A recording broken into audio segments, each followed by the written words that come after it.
Sinalubong ng mga Pinoy sa Barcelona ang tagsibol ng tradisyonal na kalsotada.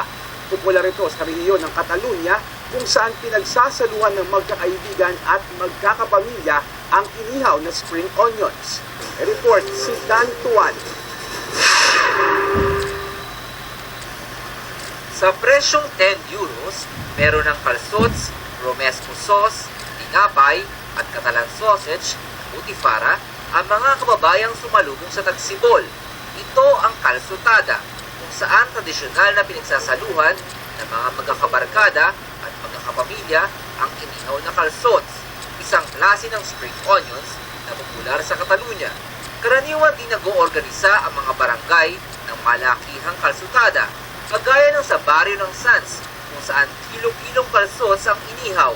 Ikinuwento ng manager ng Ona de Sans ang tradisyon at paraan ng pagkain ng calzots.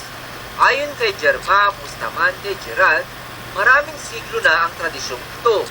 Iniihaw ang calzots hanggang sa masunog at matusta ang labas nito, pero hinahayaang malambot at masabaw pa rin ang loob. Tinatanggal ang sunog na balat, sinasawsaw sa salsa na gawa sa kamatis, bell pepper, almonds at suka.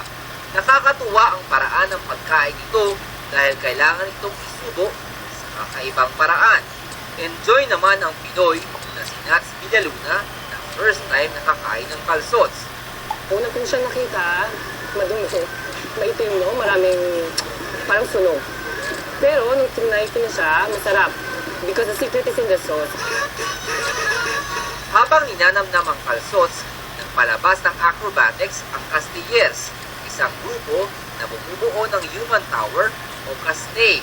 Tinuturing na Heritage of Humanity ng UNESCO, ang Castell ay karaniwang ginagawa sa mga piyesta at iba pang importanteng pagtitipon sa Catalunya.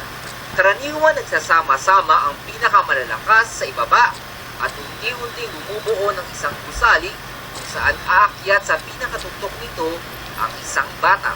Para sa Balitang Europe, Daniel Infante Tuan, Barcelona, Spain.